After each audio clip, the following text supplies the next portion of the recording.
Hey everyone, welcome to the Pulp Culture Cafe. This is season 13, episode 332. Scott, what issue of what happened during that 332? I think that's when they arrested Hank Pym for slapping his wife around, and he killed Egghead. I think that was 332. I may be wrong. That may have been. Oh, that may have been start of something else. Steve Epping started a run, and he was a writer on the Avengers. I think he started with 332. That may be the beginning of a new era. Ah, okay. Hey, look at he's checking it, making sure you're right here. Yeah. Yeah, I'm just Googling it now. Avengers 332. The Avengers host a gala evening to celebrate the opening of the new Avengers complex. However, Doctor Doom breaches the complex's security and makes his way in. Yes, that was a Men attempt to Doombot. help out. Yeah. Steve Epping was a writer, I think. That was the beginning of the. Bob Harris, maybe? Let's look. I think Steve Epping did the art and Bob Harris did the writing. I may be wrong on that.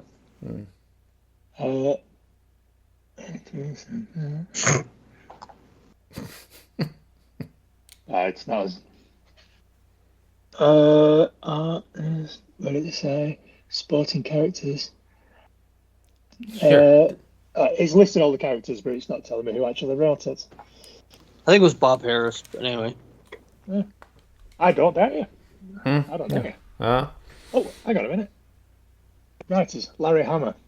Oh, Larry Hama. Really? Yeah, apparently. He was a G.I. Joe guy. Yeah. Yeah, right. Sometimes they Larry do. Hama, apparently. Interesting. Yeah, penciler Paul Ryan, inkers Tom Palmer. Yeah. Okay. Well, So there you go, folks. Dead air, sort of. There you go. Worth the wait, though, I think. Yeah. Definitely worth the wait. Okay, so this is, like I said, 332, and welcome, say hi to everybody. Hi, everybody. Hello, folks. Hello. I'm John. I'm joined with Scott and Paul. Yes, and Paul. That's Seymour Paul. redacted. Yeah, Seymour Paul. Cunts. He was worried about having Seymour Cunts on there. You figured, no one fucking knows unless I put the name on there. That's true. Next time, guess what's happening? TPCCafe Radio presents Seymour Cunts. Cunts. Yeah, the Adventures of Seymour Cunts. Yeah. Sir Arthur Seymour Cunts. Yeah. No idea.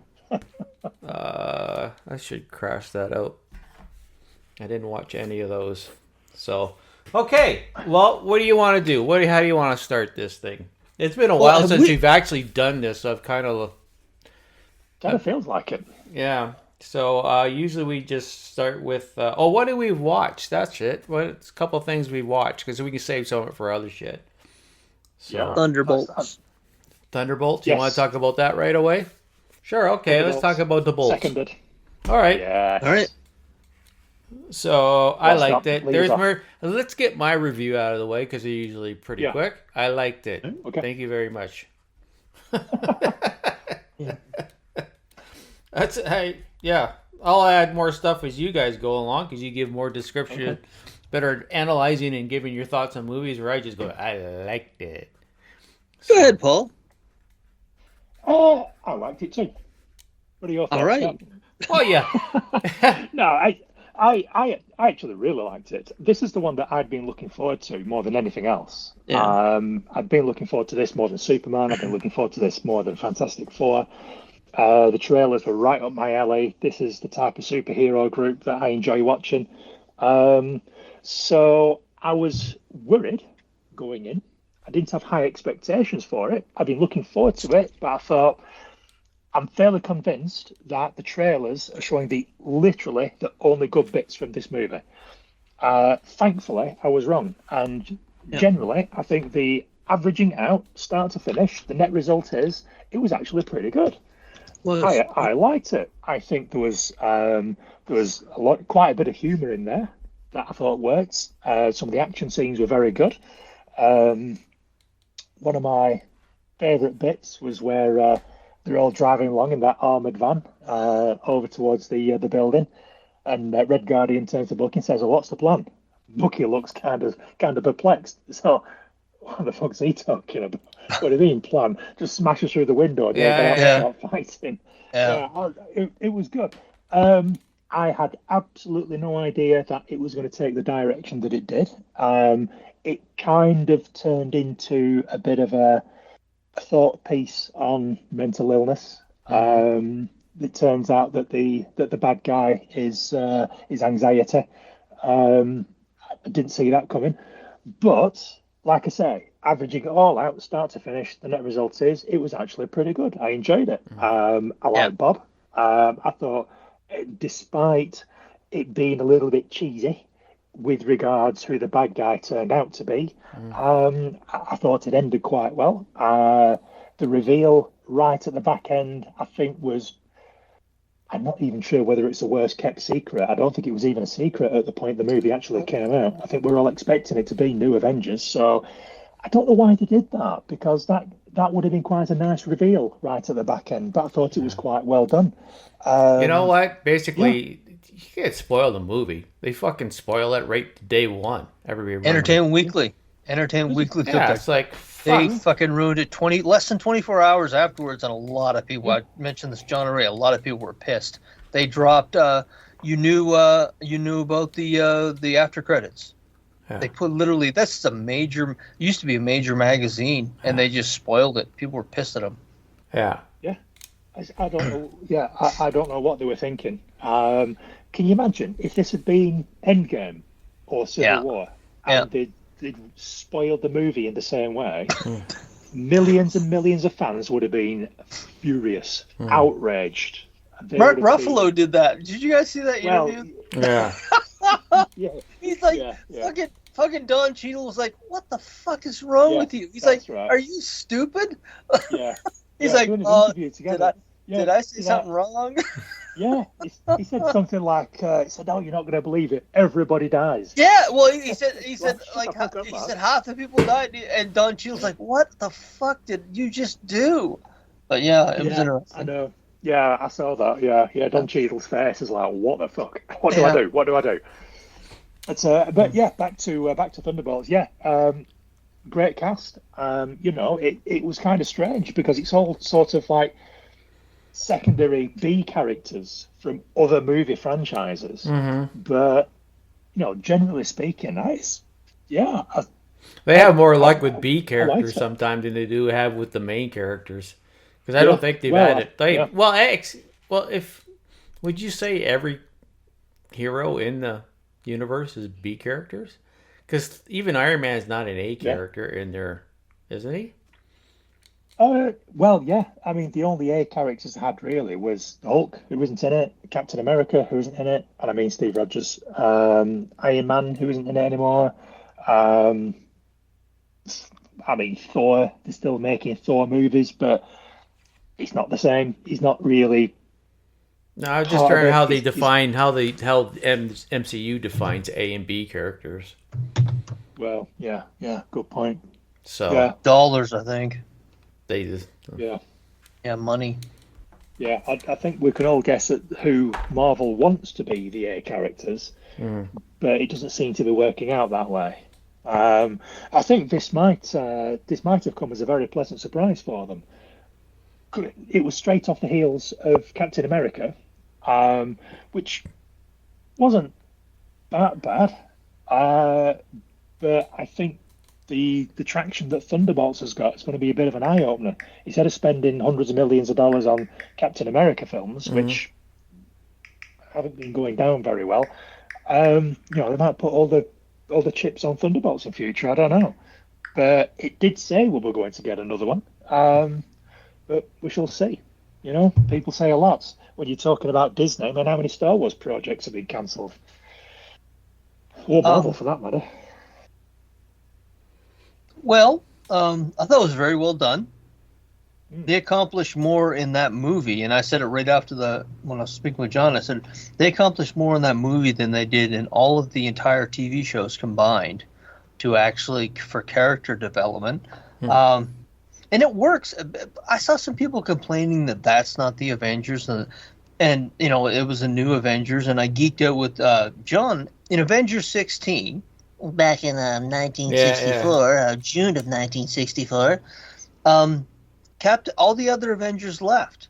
And the only one that was left was Steve Rogers, Captain America, and he brought on Hawkeye, Quicksilver, and the Scarlet Witch, which at that point in time were considered criminals. So when you see Bucky and the new Thunderbolts, there's not like there's any kind of precedent there for them to do that with another team. Bucky had his Star Maker scene. I've said that every successful Marvel movie, whether it be Steve Rogers hanging onto the helicopter, or Tony Stark saying Iron Man, or Thor, whoever holds this hammer, there's a scene in each of those movies that you're like, bang, that's the Star Maker scene. And when Bucky's going down the road, a bit of spoilers, not too much, and he don't worry about it, I said. Yeah, he hammers his fist into the ground and he pulls that truck. That was a Star Maker scene for me. That whole scene with him on the motorcycle, that was when he became the star of that movie. Or him and Florence Poe. But I mean, that was the scene. That's what they needed to have in this movie, and they had it, which was just fantastic. I thought you said earlier it was when him driving the motorcycle through all the smoke, and you didn't see him until he drove through the smoke. No, the whole road scene. Like he's on the road. Yeah, when he's coming down, and then he just basically takes that chain, hammers his fist into the ground as a wedge, and that whole scene, it was like a 3 to 5, not even 3 to 5 minutes, maybe 2 to 4 minute scene. That was his Star Maker scene, and it worked. And when I saw that, I was thinking, wow, okay, they got it. That was the point where he became an A-lister. That's the point where he went, rather than being a B character, he went to an A character. By the end of that scene, he was an A-list Marvel character. Exactly. And it's funny, it's ironic. It's ironic because that scene with him and Steve Rogers, that classic 5-minute run where they're fighting in the street there in a Winter Soldier, exactly. He did that by himself, and it literally, that was the moment I said, okay, you guys have this. Unfortunately, and this is unfortunate, it looks like it's going to top out at about 350 million, maybe 400. This movie 6 years ago would have been a $700 million movie. It would have done a much better. And it deserves much better. Yeah. Disney has a marketing problem, and I talked the shop. There's a couple of groups that have just left, and they have to get them back. And I'm not sure if they'll be able to. But that's what they're going to need, because this made this is probably going to top out at 350 million to 400 million. The last Captain America movie topped out, I think, 370 million. If the Fantastic Four, which is really going to be their anchor of the next run, if it only makes between 350 million and 400 million, I mean, that sounds like a lot, but you've got the cost of these movies, and you need about 400 million just to break even. And it was announced, and a little further down the road when we get into the news, there was a development that I think was directly related to the fact that these two movies have kind of not underperformed, but they have not knocked it out of the park, that they've pushed back a couple of projects already. And I'll discuss that in the news section a little later, but that's the problem they have right now, is that there's a group of folks that have just left, and unless a word of mouth gets them to come back, I'm not sure how long they can afford to break even on movies going down the road. I think they need to manage their expectations, because when you say underperformed, they project how much money they want to make. I've just been Googling the numbers. So the budget was $180 million. 6 days ago, and I don't know what the source is for this, 6 days ago it crossed $320 million globally. Yeah. So, like you say, I think it's probably going to top out at 400 if it gets that high. Yeah. That doesn't reflect how good the movie is, though. That's what you can expect from the cinema audience these days. Yeah.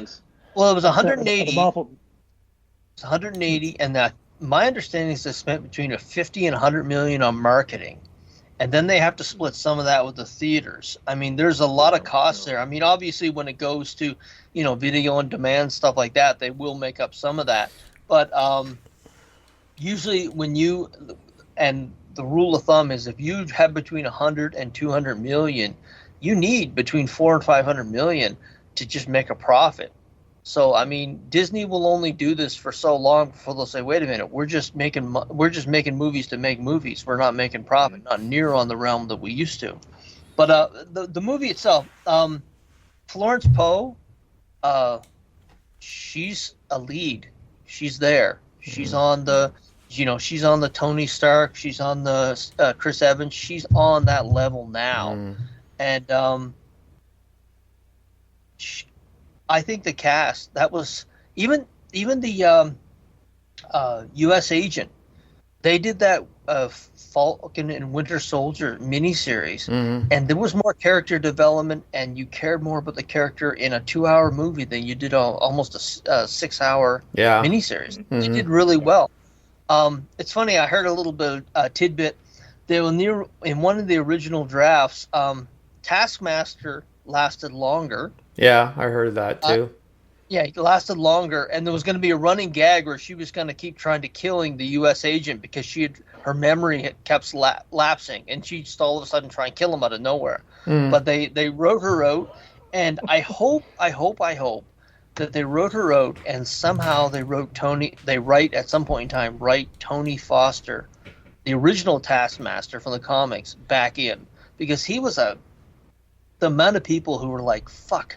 Because he was a popular character, and I was talking to Lee about this at the shop on Wednesday.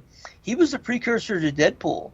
His dialogue was a precursor to Deadpool, and God, I mean the character, 198, Avengers 198, that classic shot of him on the arrow. Oh, sorry, my mistake. That's a different comic. But it was Avengers 198, and he had that same type of Deadpool language, and I would be shocked if you talk to Rob Liefeld and say, yeah, that's where a bit of the inspiration came from. So it was a great character. That's why people were so pissed, and they folks but if I'm probably wrong, but I don't think Deadpool started off as that. He developed over time to that smart ass character. He was more of a serious character when he was first introduced. I remember the first couple of issues at X-Force. He was in X-Force 2. He was, of course, New Mutants 98 was the first one. I remember from the beginning, he was always jokey. The dialogue wasn't as good, and that depends on the writer, to be honest. Maybe that's why you think he was like that. The dialogue wasn't any good. Yeah, that's why he sounded jokey. Yeah, could have been it, too.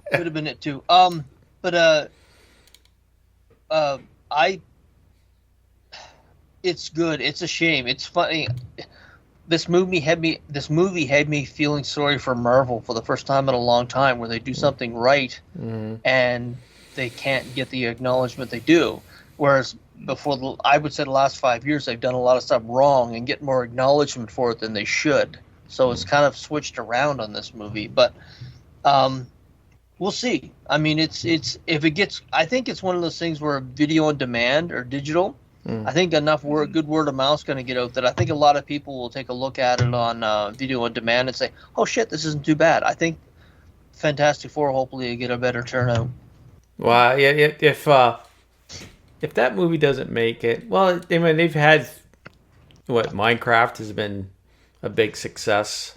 That was fucking wow. $1 billion, close to $1 billion. There's a few other ones, but I'm thinking this time it's like getting to fatigue. People are getting fatigued by it.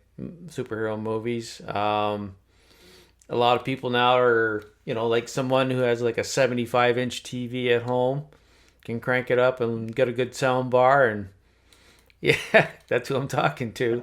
Is if you get a good sound bar and a good TV with good production, I mean, there's still the fun part of going to the theater on a huge screen and seeing it with people around you, enjoying it. I enjoyed that. But it's everything's changing. Theaters are fighting to get. Everybody's fighting for the dollar.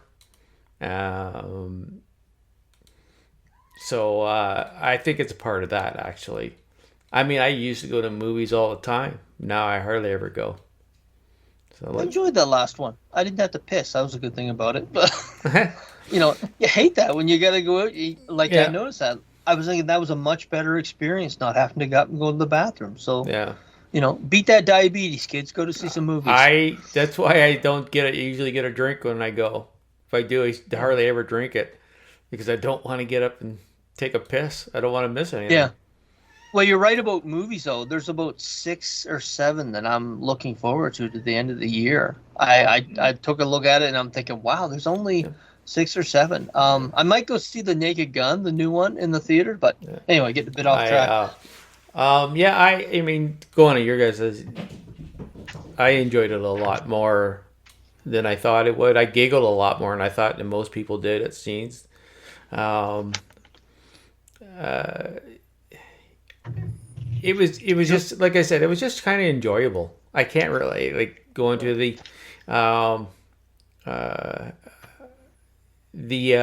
I realize that some people, this is how the world is when he was doing his little thing, he's kind of erasing people out, and all you saw was the shadow of them. Yeah. Yeah. People are upset because they thought they were making fun of the Hiroshima bombing people that got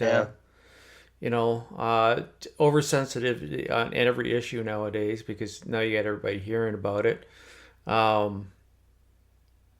Scene with the little girl. That scene with the little girl where the rock dropped and he saved her life. Well, that was Russian. Yeah. And when she disappeared, and the look on his face, like, motherfucker. Yeah. It was great. After having solid comedy from David Harbour, the look on his face, like, well, he got his Superman.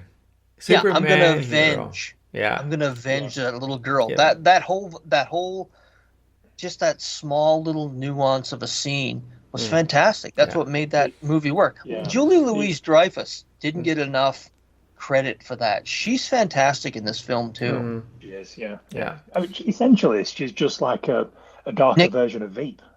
Yeah. Yes. That's not necessarily a bad thing because I love Veep. Yeah. I thought she was excellent in this movie. Yeah. But that bit you're talking about, when the little girl disappears, in our theatre, there was quite a few sharp intakes of breath because nobody expected it. Yeah, I didn't expect it either. Yeah.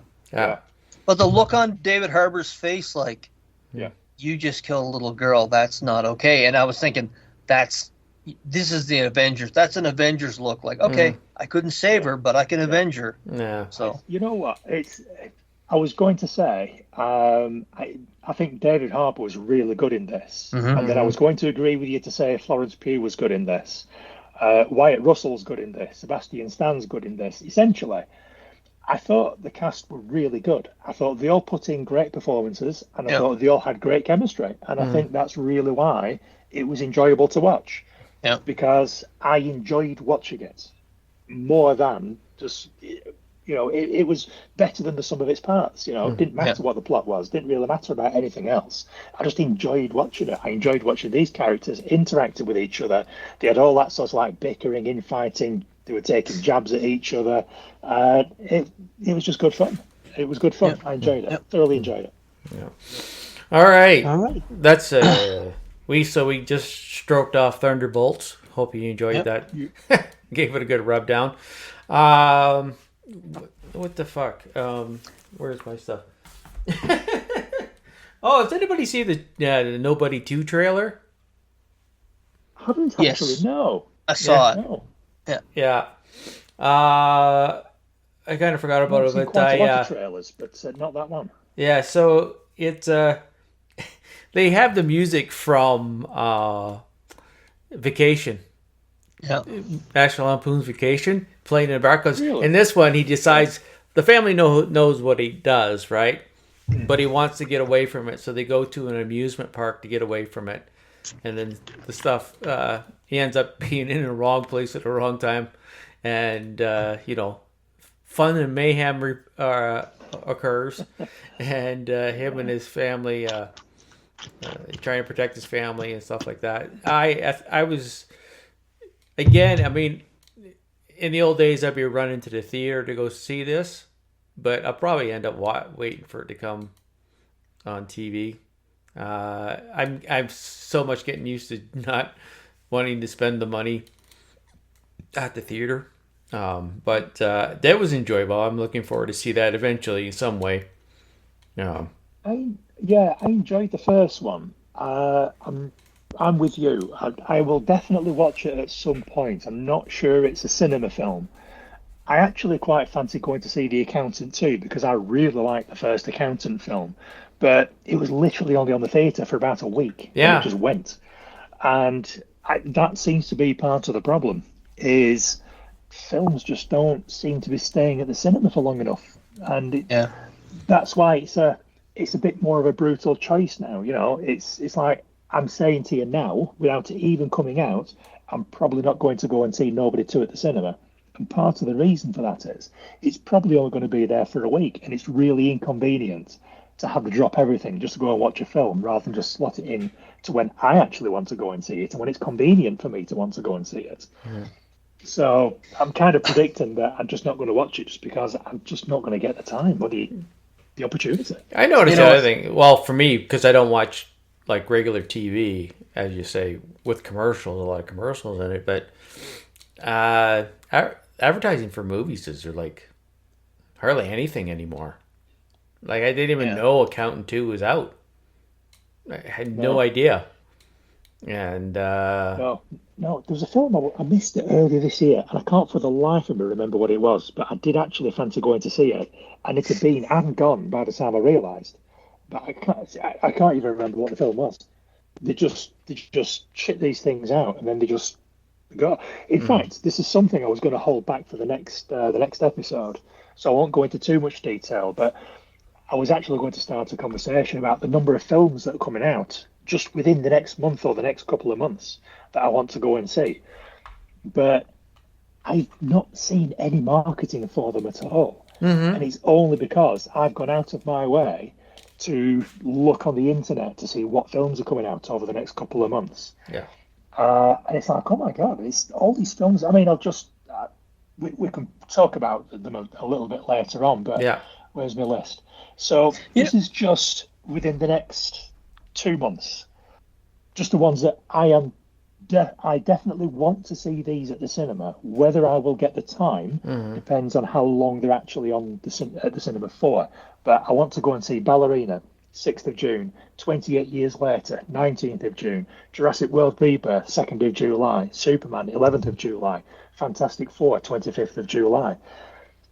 And where's the marketing?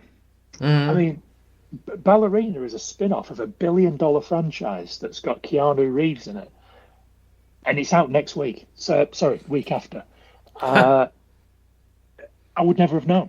Yeah. If I hadn't seen the trailer for it when I went to the cinema yesterday, I would never have known that it was coming out on the 6th of June, and I'd have probably missed it. Because I had absolutely no idea it was coming out so soon.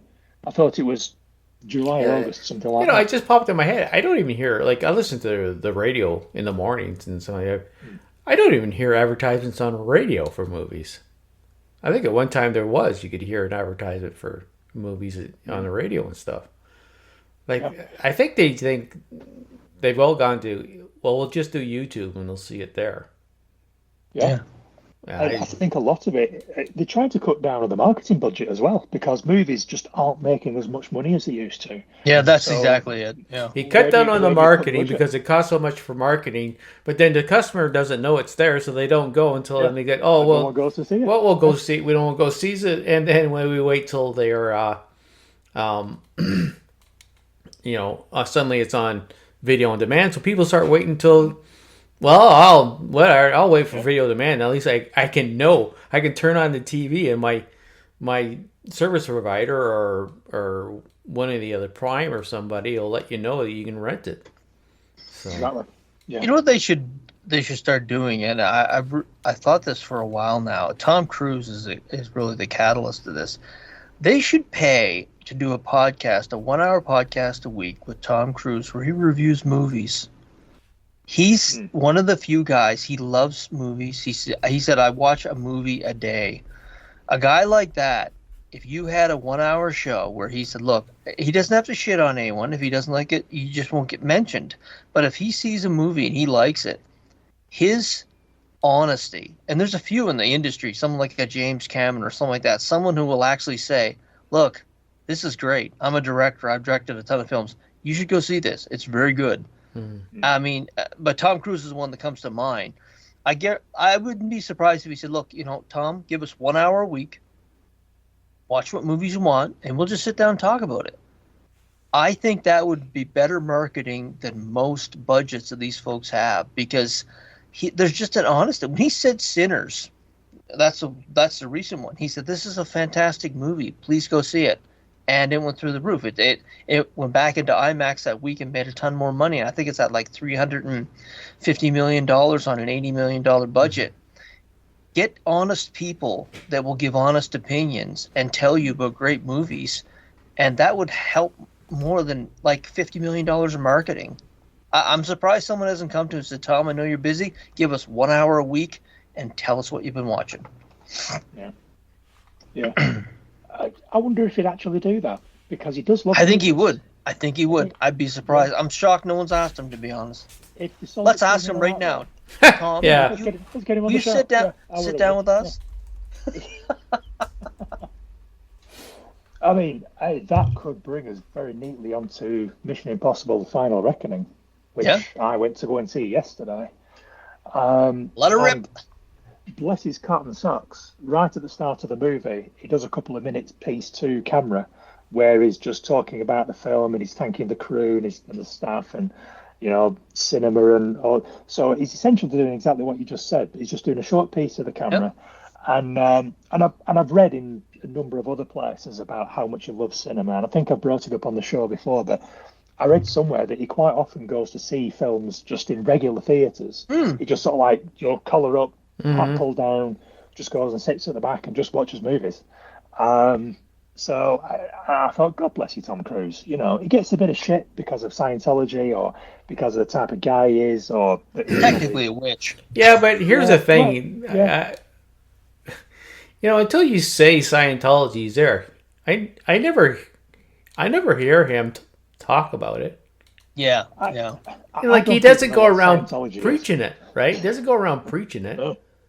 So I'd be more upset at him for being a Scientologist if he kept trying to preach all the time about it. That's where I think he gets the respect. Because so many people wear that shit on their sleeve these days. Yeah. The fact he doesn't, he gets respect for that, I think. Yeah, he doesn't. But yeah, the fact of the matter is, he loves cinema, and you can see it in his projects. Yeah, you can see it. I mean, all the way through his career. I mean, not every single one of his films has been an absolute banger, but he always puts 100% into it, and an awful lot of his films have been extremely good quality, even if the subject matter hasn't been something that I would necessarily go and see. But like the last few films of his that I've seen, it's these Mission Impossible movies, Top Gun Maverick, it's like, Jesus Christ, like the production values on those things are just incredible, and they are cinema experiences. And just to bring it back round to Final Reckoning, this is a cinema experience. It's like, oh my God, I'm so glad I went to go and see it at the cinema. Just some of the set pieces, some of the stunts on this thing, and I know I'm going to keep it vague because no spoilers for those of us who haven't seen it yet. All I would say is my honest review of this movie. It's 10 minutes short of 3 hours. I think it's probably a little bit too long. I think they probably hover on some scenes a little bit too long. I think they drag them out a little bit. I think because they look great, I think they've taken advantage of something being on the big screen, and they've spent a lot of money on something, and they want to show it to you. And it's like, no, watch. You shut the fuck up and you sit there and you watch, because we've spent a lot of money on this. And they make you watch something and you think, okay, I'm kind of ready for it to move on a little bit now. I think the first 20 to 30 minutes is very odd. It feels like a previously on recap, which isn't a previously on recap, but moves like one, because it's sort of like something happens and something happens and something happens and something happens. Don't necessarily seem to be completely related. It's just, it moves along very quickly, very, very strange. And you'll understand when you actually watch it and you'll think, oh shit, yeah, I see what he means. Um, then when you get about sort of like a third of the way, half of the way through the movie, it, then it starts being a Mission Impossible film. Then it starts like, oh shit, this is huge. This is something big on a global scale, and the stakes are incredibly high. And what he's attempting to do is literally impossible, and there is absolutely no way this is going to work. And there's your movie because they set it up, and every time he sort of like he has to enroll like a couple of other people to help him do bits and pieces of this plan that he's got, and I'm being deliberately very vague. Uh, and every time he explains it to them, they sort of like say, so what you're saying is you need me to do this and do this and then this, and they look at him like, are you a fucking idiot? Because this is impossible and it is not going to work. And he just looks at him and says, yeah, that's the plan. And they're like, all right, fuck it. Here we go. And like I said, like the last half of it is just like, oh wow, this is amazing. And this is what Tom Cruise does is he puts his heart and soul into it. It 100%. He gives you a cinematic experience that you cannot get anywhere else, and it is definitely worth going to see this film. And I absolutely recommend that you go and see it at the cinema. Just get through the first 20 or 30 minutes where you'll be thinking to yourself, what is this shit? This appears to have been a terrible mistake by all involved, and let us never speak of this again. But once you get over that hump, when I think it's just a huge amount of exposition, just sort of like in 5 or 10 minute chunks, exposition, Yeah. exposition, exposition, exposition, and then the plot kicks in, and then you're off and running. And then it's like, whoa, wow, this is incredible.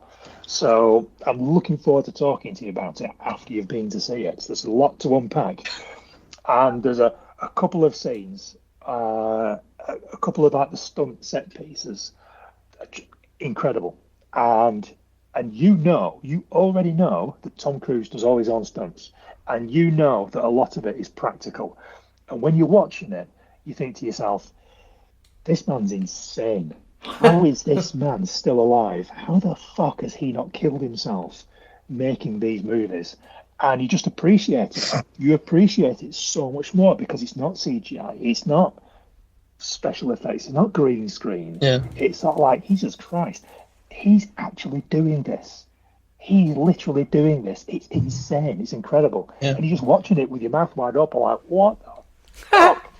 It's definitely worth going to see it. When you said he was off and running, I was like, spoiler alert, Paul.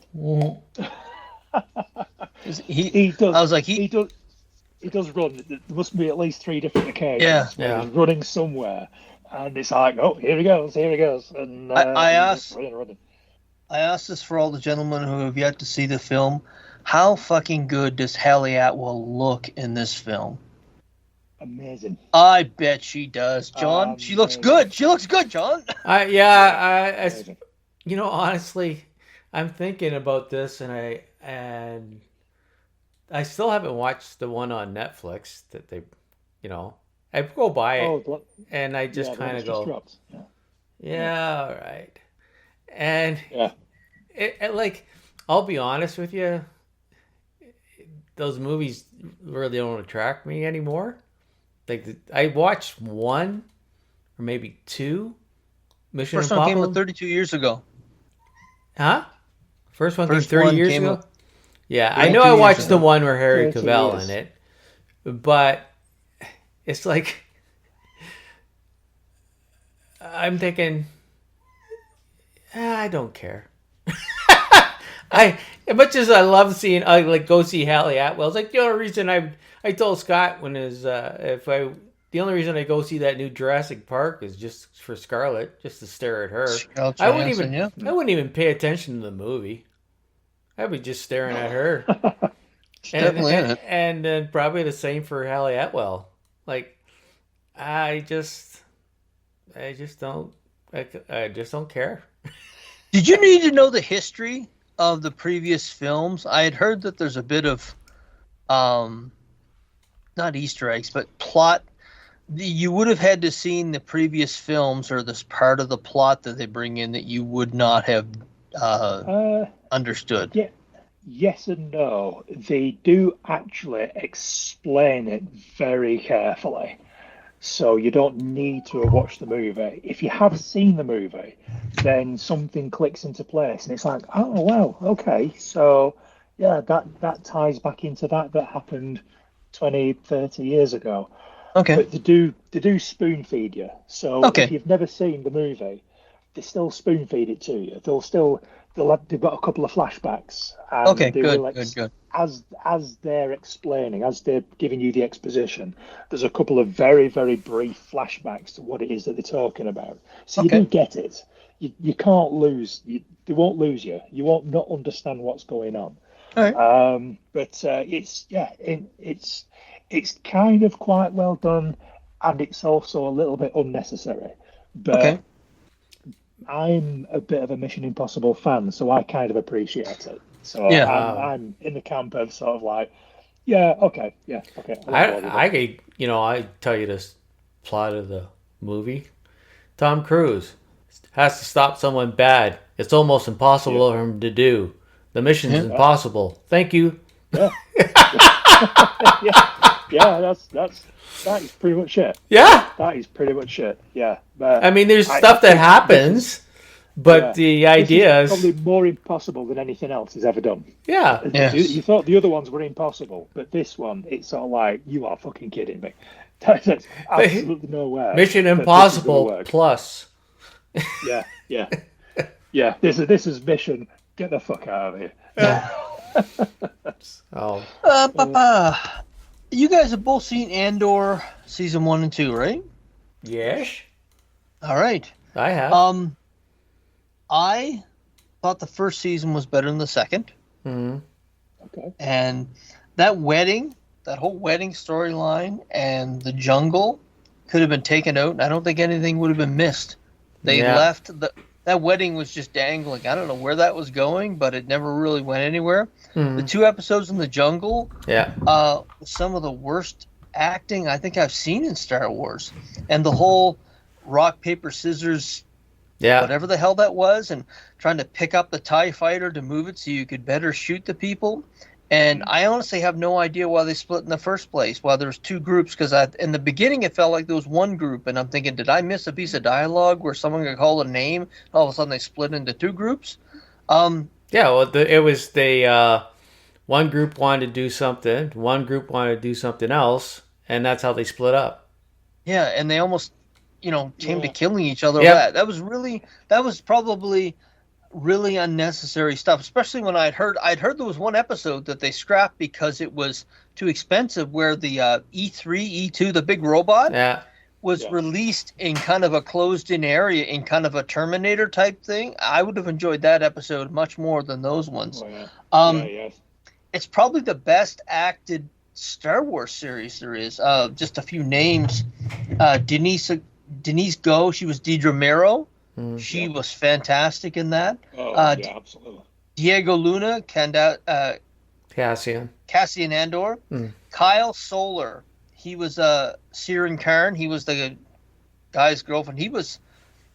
His character was so unique and it was so well acted that I was actually a bit sad when when he got taken out. But and of course Stellan Skarsgård put in movie quality roles, really. I mean, those ones in particular.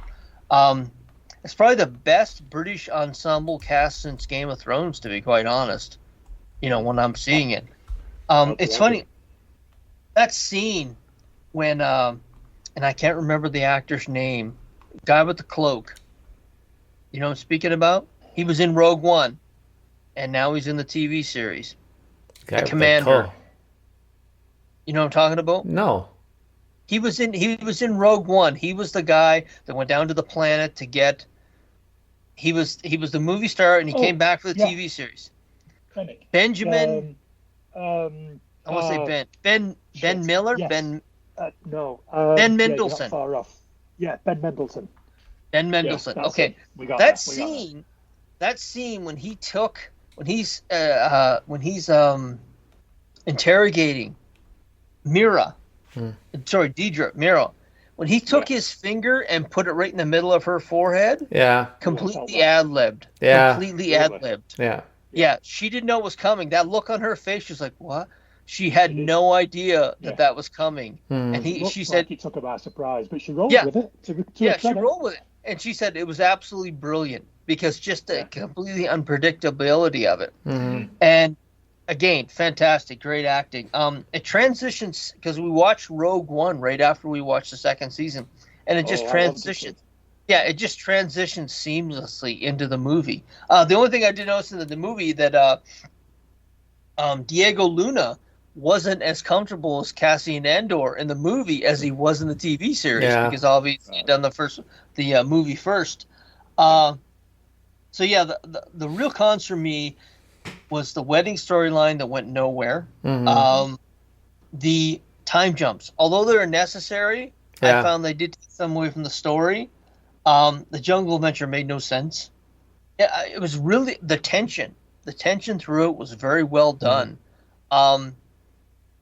But it was very good, not great because there's a few episodes that probably could have got taken out. I loved the stuff on the prison colony with guest starring Andy Serkis. Andy Serkis. That was fantastic. Yeah, that's the whole storyline. And I knew when I was yelling at the TV screen, they're building the fucking Death Star. You could tell what they were doing, right? Yeah. But overall, very good. I wish that a lot of their Star Wars series, because I've got another review here, and I'm talking very positively about this, and I've got a Marvel review I'm going to talk very positively, so I can talk very negatively about a movie. Another one that I saw, I'm sure you guys have seen, and I was like, fuck, what are you guys doing? But anyway, But I was going to put in, did you mention Elizabeth Dula? She played Kayla. I did not, but I mean, I just picked up that was her first job out of school. Wow. I heard that. That was the first major role, wasn't it? Yeah, first major role, and it looks like she's been acting for. Acting school. And which one is she again? Elizabeth Dula? Luthen's assistant. She's Kayla. That was. Oh shit! Really? That was her first job. Yeah. Yeah, the one who had the outstanding bit in the second to last episode when she broke into the hospital. Yeah. What an episode. She was outstanding. Very first job out of acting school. That's her first acting job. Wow. It looked like she's been doing it for a long time. Yeah. She's going against her. Actually, she had been tossed around because they are doing that Tomb Raider reboot. And my understanding is the young lady from Game of Thrones has it locked up. Sophie Turner.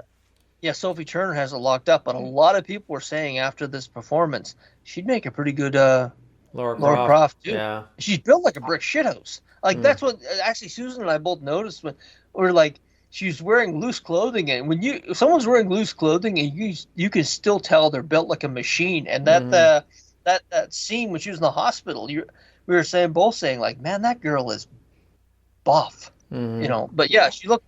Great actress. That's surprising. That's very surprising. Yeah, when you're mentioning it off, and I said, geez, you didn't mention off her because it's first job out of school, and then she nails it. I think she's a better actor than Sophie Turner as well, to be fair. Yes, I do too. I do too. Sophie Turner's cashing in on the Game of Thrones chick. Yes, I do too.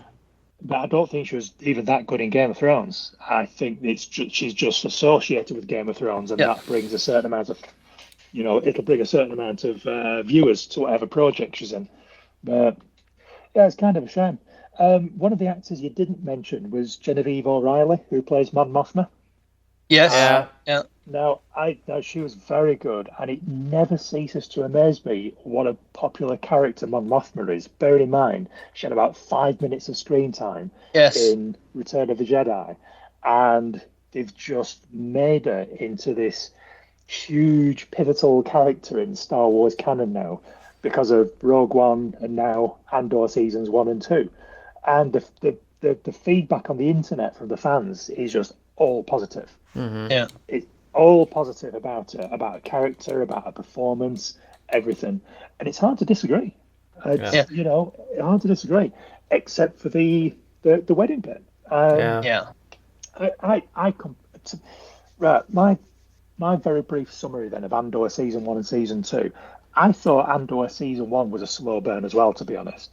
I thought it took a few episodes to get going, and then it ended extremely strong. I think the turning point was in the prison when they got Andy Serkis on board, because previously it was keep your head down, shut the fuck up, do your work, you're going to get out of this alive. And at the point where it changed and Andy Serkis got on board with the escape plan, that's when season 1 flipped, and that's when it became very, very good indeed. And from that point forward, Andor season 1 was excellent, but it was a slow burn. Season 2, slower burn, because aside from the first 10 minutes when he's stealing the TIE fighter, and it was excellent, the next 3 episodes, which was week 1, it was 3 episodes per week for 4 weeks. Yeah. Absolutely dull as fuck, and I could have done without any of those. And I kind of wish that I'd jumped in from week 2 rather than week 1, because it brought nothing to the party whatsoever. The wedding, I kind of get it, because it's following up on a plot from the previous season. We did not need that much. We did not need that much wedding in the first 3 episodes of that season. They could have done all that in 15 minutes, and then we could have moved on. So yeah, okay, she's got married, let's move on. Fucky comes in all pissed up, all sort of like, oh, you've ruined my life, and I want paying for it. Then he gets taken out by Luthen and one of his agents. 15 minutes tops. That's it, done. Move on to the next portion of the story. So we could have completely have done without all of those 3 episodes. That jungle ship, if I remember correctly, the 2 sides started going at each other because Cassian suggested he was sowing dissent. He was actually sort of suggesting, "Oh, are you sure you can trust them? What's it? He's lying. You can't trust them. They're going to take your shit." And I think he initiated some of that. If that had paid off, as if it was, if he capitalised on that in a clever way, it would have been better. But all he did was just make a few comments. They got really paranoid, ended up playing rock, paper, scissors, and then it just flew away and left them all to it. Yeah. I thought, that is not good writing. No. Even the creature. Of everyone's time. The creature that was in the forest, you're thinking, oh, wow, maybe it's a rancor, maybe it's something. And it was basically a pig. Little pig. Little forest pig. Yes, that's right. Yeah. It's like, I don't get it. I do not get any of that. Yeah. But again, next 3 episodes, okay. I think that kind of focused on the French Revolution stuff quite a lot. Yeah. That's all it was. Yeah. Yeah, and again, that kind of dragged on a little bit, but at least it was telling you some story. At least it was giving you a little bit of plot. We got a little bit of development between Deja and Cyril, which a couple of oddball characters, but I kind of enjoyed the scenes that they were in together. It was interesting.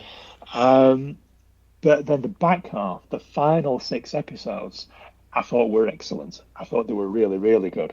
The final 3 episodes, when he gets K2SO, and when things actually start happening, when things are moving, when it's sort of like, Jesus Christ, we've got to get Mon Mothma out, we've got to go and rescue them, we need to go and get Luthen, we need to go, and it was all sort of, it was dangerous and it was fast moving, and K2SO was there, and I fucking love K2SO. The last 3 episodes, I thought were phenomenal. That was some of the best Star Wars that I've seen. Those last 3 episodes, I thoroughly enjoyed those. I thought they were excellent. So I think for both seasons, 12 episodes was probably too long. I think they could have probably done a better job with shorter seasons. I don't think it needed quite that much padding. What they got right, they absolutely nailed. They absolutely smashed it out of the park with the bits that they got right. And by the end of season 1 and the end of season 2, I just sat back like I just experienced the most wonderful thing ever. I just thought, wow, I just need to watch Rogue One now. Yeah. I just need to go straight in and watch Rogue One, because it went in the last episode, or even I think they started it in the second to last episode when they were talking to Andor, sort of like, there's a contact is insisting on speaking to you. He won't speak to anyone else. You've got to go and meet him in person. Didn't occur to me until the end of the final episode. He's going to go and see the guy that he ends up shooting at the start of Rogue One. I thought, shit, that's the contact. Yeah, that ties it into the movie. It rolls seamless into the movie seamlessly. Oh, Yeah. yeah. There was one thing. I thoroughly enjoyed